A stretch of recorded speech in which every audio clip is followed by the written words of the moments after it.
Hello and welcome back to the Puncher's Chance channel. Today I'm delighted to be joined by none other than professional boxer Brandon Pickup. Brandon, how you doing? All good, mate. All good. What about yourself? Yeah, really good, thank you. And really excited to be talking to you actually, because Dan dropped me a message, said, I've got a guy for you to interview.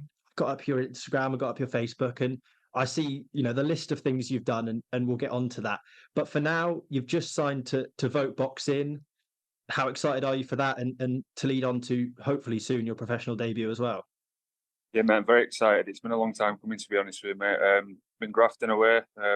All I know is pretty much is graft. It's all I've known all my life. Played rugby since I was 6 year old. Um, Competed at professional level. A rugby team called Castleford Tigers. Competed in powerlifting also, and obviously amateur boxing as well. So grafting is all I know. Competing is all I know. So I can't wait to get back in there.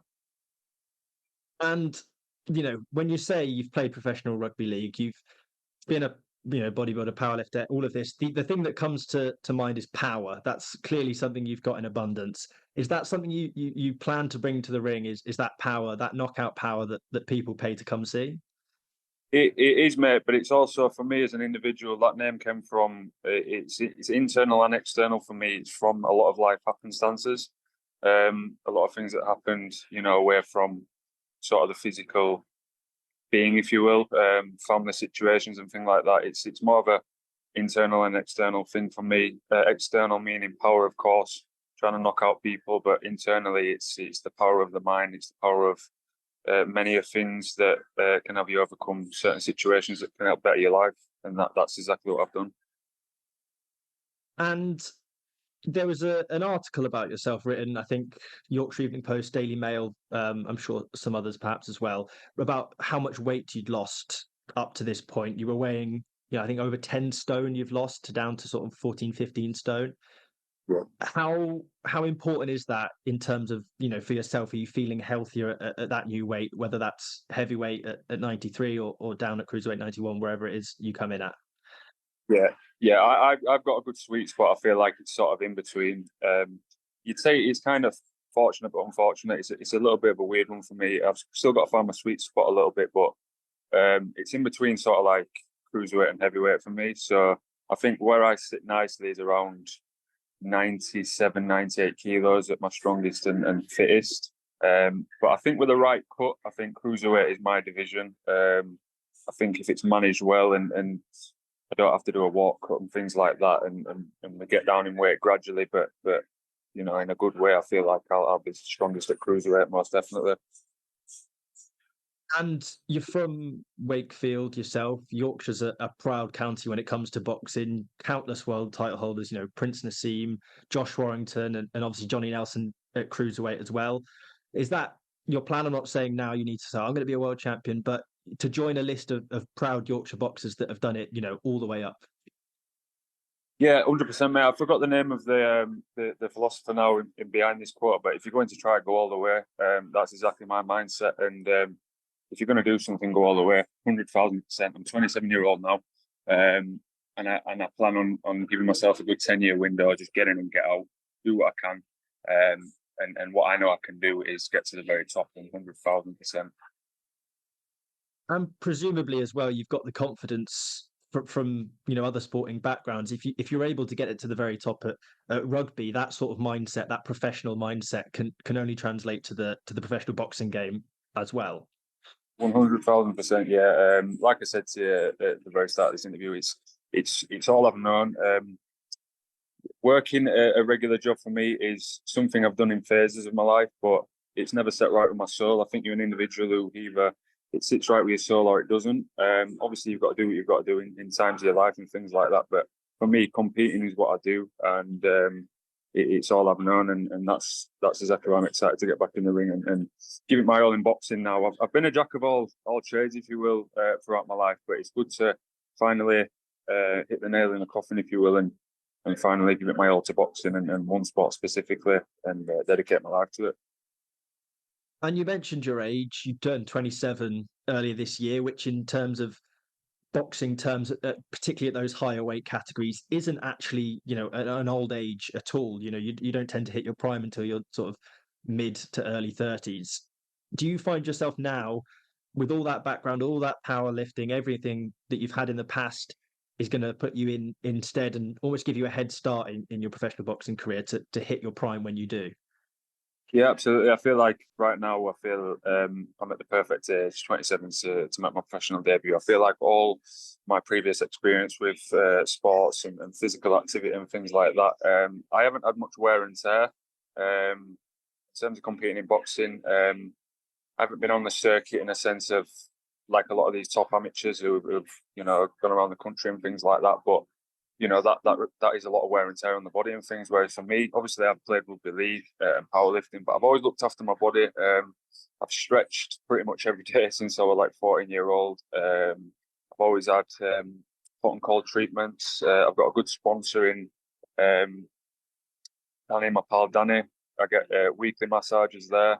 I have done for many years now. I've always been very obsessed with looking after my body. Regardless of how you feel at your age, I've always been very smart to understand that, longevity is very important from sports, and I've never really had an injury and things like that. So I feel like it's something that I've always focused on, is looking after my body. So I don't feel like I'll have much wear and tear, to be honest. And you mentioned about looking after your body, and one thing that struck me was, obviously I mentioned you lost a hell of a lot of weight from when you were I suppose bulking, so to speak, but a lot of that had something to do with some complications with your dad's health as well, and that maybe inspired you to make that change. Can you Yeah. tell us a little bit about that? Why that made you want to change the way you were living at that time? Yeah, well, the thing is so me and the family, all three of us, I've got an older brother and a younger brother. We've all boxed and we've all played rugby as well. So we all won like the schoolboy ABAs as juniors. And for my dad, he was always drilling into us from a very young age to give it 100% with anything that you do. And we've all got obsessive personalities, if you will, and that's including my dad. My dad was a powerlifter, and long story short, he got sepsis. He was doing a 1 rep max in a gym environment, and he tore a muscle, I believe, and he went to the hospital, had that checked out. But then what happened is, I don't really know how it came about exactly, but he got sepsis in his leg, and they didn't clean the wound properly, and he got infected. And obviously, anyone who knows anything about sepsis, it's a very serious matter if you don't get that resolved. If a wound isn't clean, that isn't. It can spread through the body, through the blood, and that's exactly what happened. And so, in a nutshell, he got very serious very quick, and we all got put to one side in the ICU, in the unit, in the hospital, and basically said, we don't know how long he's got left to live. He might not make it, basically. And he actually died and was brought back to life. And all the family were there to witness that. It was very surreal. I think for me, that was the turning point for me to think, right, I've got to get shit done. This force feeding myself 10,000 calories a day isn't something I want to be doing anymore, regardless of how determined I am to achieve a goal of, at the time, getting to the world's strongest man. It wasn't worth it for me, and that's where my mindset and my paradigm completely shifted.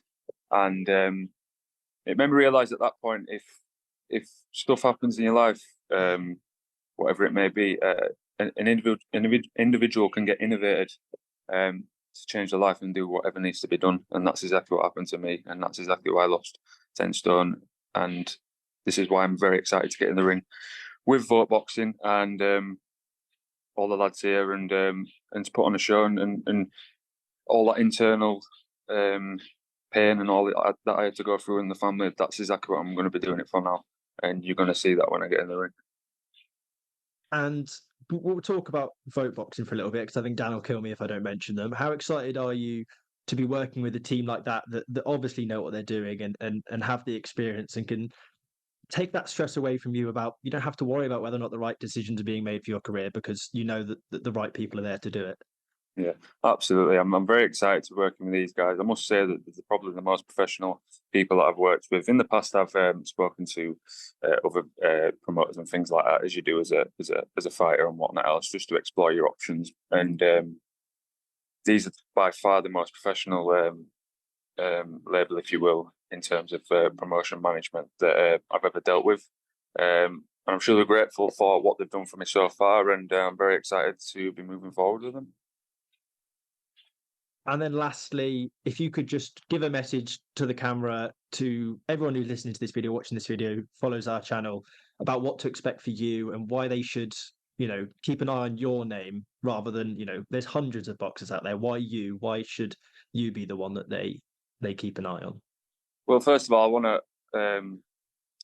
want to say that from my perspective, that professional boxing, it's very easy to look at an individual until they show any substance to just think, oh, he's just another professional. Because obviously the professional game, it's all a conveyor belt, and there's people coming and people going, people starting and people quitting.